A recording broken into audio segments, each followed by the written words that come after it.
Good afternoon, everybody. Welcome once again to the weekly live webinar presented by Affinity Federal Credit Union. Today's topic is financial tips for our current economy.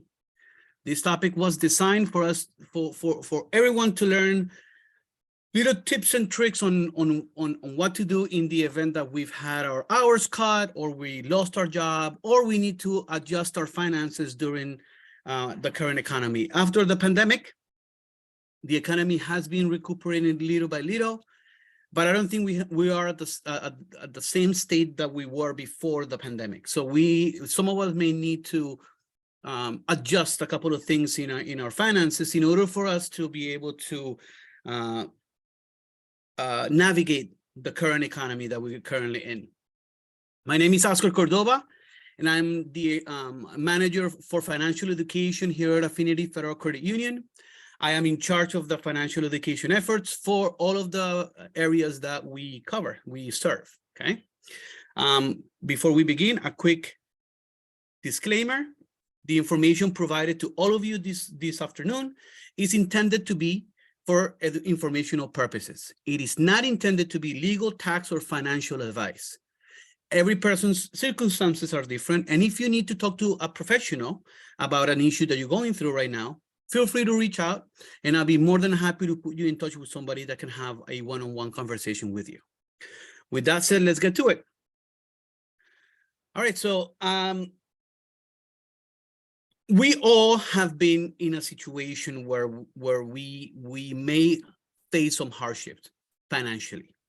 And there are a couple of things that we cannot ignore, or we have to always keep in mind.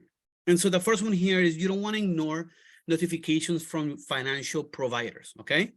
So credit unions, banks, or credit card companies usually send out announcements of things that are happening with their card, or benefits, extra benefits, and they also send announcements on missed payments, okay? If you are going through a situation where you may have, perhaps you have a little bit of a hard time trying to find the money to make the payments, the worst thing that you can do is to ignore these notices and ignore those payments and think that once you have the money, you'll send it. You need to pay special attention to anything that is sent from your providers, whether it's your credit union or a credit card company.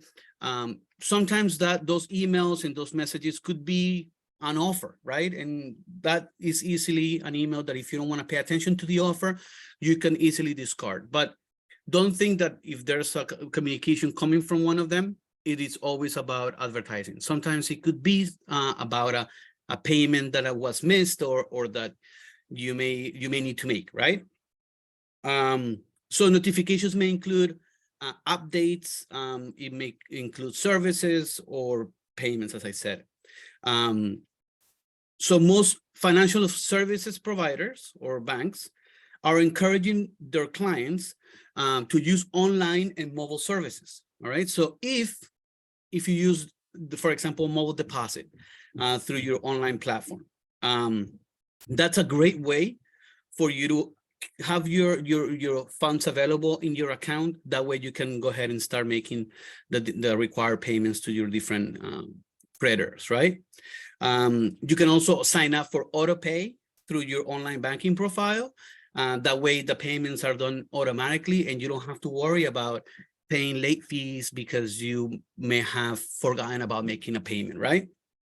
You can also use the chat features on your online profile to talk to a representative at the bank and ask them about rates, about payments. Of course, they will have to authenticate you because someone at the chat may not be able to offer information, private information over that channel. But it is always encouraged that if you don't use the chat option, you can always give them a call directly, okay? And also, you want to perhaps create a financial calendar, a calendar where you just write down all the due dates for all your different creditors. And this is important because having this calendar up to date is going to help you start avoiding like late fees, okay? The second point here, it says, if your income is affected by the pandemic, you want to call your creditors and lenders. So if I know that the pandemic happened a couple of years ago, But if you're in a situation where you haven't been able to get to that income level that you used to be for, and you're still struggling a little bit, you want to call your credit card companies, call your bank, call your credit union, and let them know of what's going on in your life, right? Most credit card companies and lenders encourage their clients to contact them and let them know. Us as financial institutions, we have no way of knowing what's going on with you until you tell us.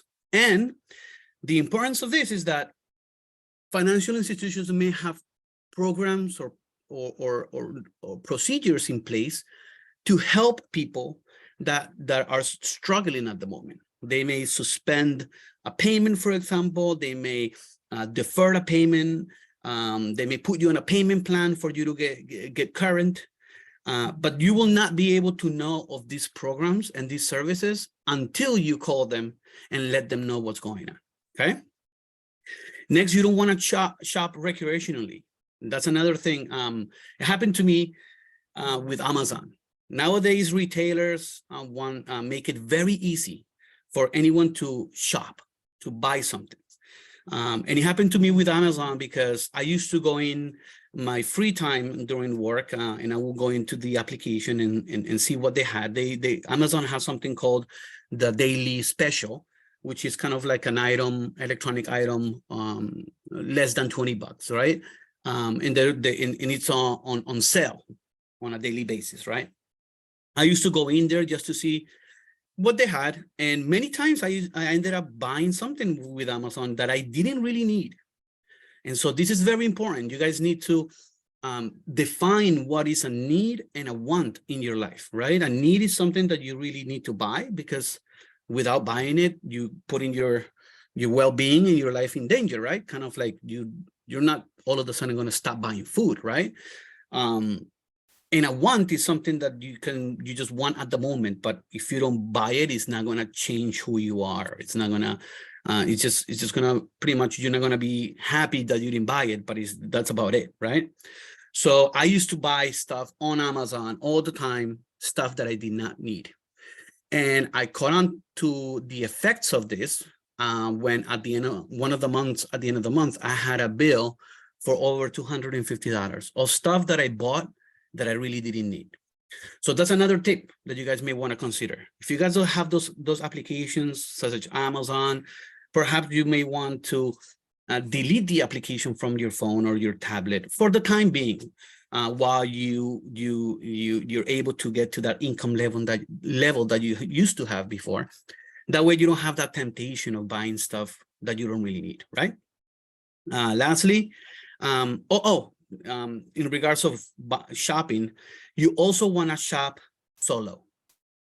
So if you, and I don't know, many of you may have that friend that you guys like to go out with and shop around, and that friend will always say something like, oh, that looks so cute on you, you have to get it. This is something that even though you want to socialize with your friend, you may be inclined in buying stuff again that you may not really need, but you're just doing it because of your friend is telling you that it looks great on you. So you want to save your socializing for like a walk in the park, and it's better a walk in the park than strolling through the mall, where you could be tempted in buying stuff that you don't really need, right? Oops, sorry. Lastly, if you're confined at home, you want to take time to build your knowledge. So this one is important, because if you're like unemployed or your hours have been cut, and you're spending a little more time at home, you want to take time to improve your financial acumen. This coming April is National Financial Literacy Day month, and that means that a lot of credit unions, a lot of financial institutions may be offering financial resources, webinars such as this one. They may be offering courses that will actually expand your knowledge about your finances. So you will be learning how to budget better, how to begin investing, or for example, smarter strategies to manage your debt.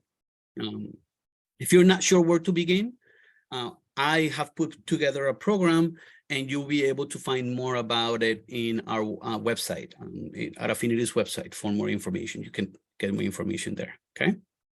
Great, excellent. So now long-term financial tips. You wanna reduce expenses to increase savings and avoid credit card debt. So taking on credit card debt in an unstable economy is never a good idea. The last thing you need is like higher bills that take up more over your budget.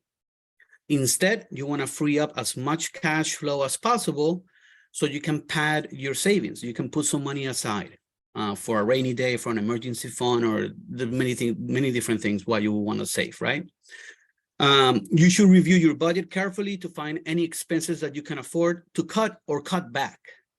For example, and I love giving this example because it's very true. TV subscriptions. So at one point, I used to have Netflix, I used to have Hulu and HBO Plus and Paramount, and I used to have all of these different services where at the end of the day, I started thinking, I don't have the time to sit down and watch the shows on all of these ones. So perhaps this could be something that you may want to consider. You know, if you're watching a show right now on Netflix, you may want to put the other ones on hold for the time being, you know? And this will help you reduce your total expenses in your budget, and it will definitely leave more income to pay off credit cards or put into a savings account. Also, you want to focus on paying off established debt. All right. So now that the crisis is over and people are earning a little more, little by little, right? The economy is getting back on its feet a little by little. The best way to reduce existing credit card debt is by using the avalanche or snowball strategy for debt reduction. Okay, so you want to prioritize your credit card balances for repayment from either the highest to lowest interest rate or from lowest to highest balance. Okay, if you owe more than $10,000, you may need to consider a more aggressive strategy. Okay. Look into options for debt consolidation or contact a credit counselor to discuss your options with a certified professional. You guys have been members of Affinity, you guys are entitled to free credit counseling services. And we have partnered up with two agencies. One is Navicore Solutions, the other one is Consolidated Credit. And both agencies have financial coaches that can actually sit down with you, see your overall financial state, and provide different strategies and plans to be able for you to be able to manage your debt better. If you have a mountain of debt, if you have a lot of debt, studies have shown that paying off little debts can give you the confidence to tackle the larger ones, you know?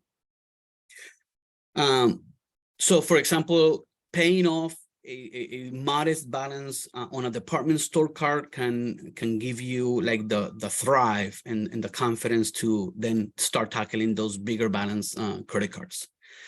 I usually generally recommend chipping away the card that has the highest interest rate, but sometimes that highest interest rate card could have a very large amount of balance, and you want to be able to psych yourself and motivate yourself. So if it's going to take you like 3 years to pay that card off, it's going to be like an uphill battle. So sometimes it's better to pay off the smallest ones. That way you feel great about paying that off. Lastly, expand your emergency funds, your emergency savings fund, right? So in a normal economy, experts recommend that you have 3 to 6 months of bills and other budgeted expenses in a savings account. Now, 3 to 6 months is a lot of money.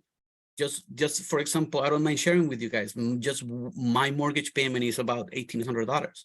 So if I'm talking about 3 to 6 months worth, just talking about the mortgage payment, I'm talking about almost what? $10,000 to $12,000. And that's a lot of money. So here the point is not so much the amount of money that you want to save. What I want to really drive into you guys is the behavior. So it's always good to develop the behavior. You want to start saving anything you can. And I know that right now the economy the way it's treating us is it's getting better, but it's not there as before, right? So we may not be earning as much as before. But if you can save $20 or 30 or 50, whatever amount you can, and you develop this behavior, then saving is going to become like second nature to you. And once you are able to find another job or you get a raise, you earn more money, that behavior is going to be there, and you're going to be able to increase the amount into your savings account. So if possible, if you can, try to use to save as much as you can. Also, direct deposit is also almost like magic. If the money you allow towards your savings never lands in your checking account, you probably won't miss it. So if your current company offers direct deposit, you could ask your HR representative or your benefits representative and find out if they'll be able to split your direct deposit into 2 different accounts. And if they can, then you can actually allocate $50 out of your pay to go into your savings, and then the rest goes into the checking. By doing this, you don't have to worry about having to actually save, because the money will automatically be sent to the savings account. This may be you may be pleasantly surprised on how much your savings account has grown without even noticing. It's kind of like putting your savings on autopilot, right? All right, next, extra tips to get through, right? So you want to put on hold your retirement strategy, okay? Now, this one it does not apply for everyone, but if you are, for example, someone that is currently contributing to a Roth IRA, if you're struggling financially, the money that you regularly invest in this Roth IRA could be set aside in a savings account until you're able to get back to your previous levels of income, right? Once you reach those previous levels or even better levels of income, then you can go back to putting some money and invest it into your Roth IRA, for example. Also, mortgage payment management. So if you regularly pay a little extra on your mortgage, you want to put that on hold for the duration of this time while you get back on good economic levels and income levels, and you just want to pay your minimum amount. Of course, you don't want to pay less because you want to also take care of your credit and you don't want to default on your payment. But if you're that person like me that I like to send an extra $100 every month so I can pay off my house faster, during this time, these challenging economic conditions, I have put that on hold, and those extra $100 is being sent to a credit card that I now want to pay off, right? Lastly, credit counseling. So if you're having trouble managing monthly bills, you want to take the step of reaching out to a certified credit counselor. And I just mentioned this before, and you guys are able to take advantage of the free services that Affinity provides. In the follow-up email that I'll be sending right after this presentation, I will be including the information for both agencies if you guys want to reach out to one of them and have a conversation with one of those coaches, okay?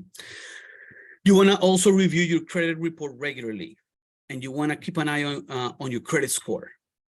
You want to keep your credit use below 30% of your available credit. And this is otherwise known as your credit utilization rate. You can calculate it by dividing the total amount of your credit card debt by your available credit. And if you're using more than 30%, you wanna try it as best as possible to lower that percentage under 30%. That way you can your score will actually improve, okay? Because having more than 30% of usage in your total balances may ding your credit score in the future, okay? All right, so sorry about that. So this brings my presentation to a close. I hope this was informative to all of you. At this point, I would like to open up the floor for any questions that you guys may have. If you guys think of any questions about this after we're done here, you're more than welcome to email me. You're more than welcome to respond to that follow-up email that I'll be sending you with your question. And I promise that if I don't know the answer right away, I'll research it for you and answer back to you, okay? Also, in the follow-up email that I'll be sending, you guys will be able to find the link for next week's webinar. So I encourage everybody to go to our website, follow that link, go into our website and see what other topics we are presenting on a weekly basis. And if you're interested, these webinars are here for you guys. So hopefully you guys are take advantage and they're informative to all of you. Let me take a look if there's any pending questions at the moment. I don't see any questions right now. So, okay, so at this point, I would like to bring this webinar to a close. It's been a pleasure presenting to all of you this afternoon. I hope to see you guys next week. And thank you. Thank you for sticking around, okay? Have a wonderful afternoon and see you guys in the next one. Bye-bye, everybody.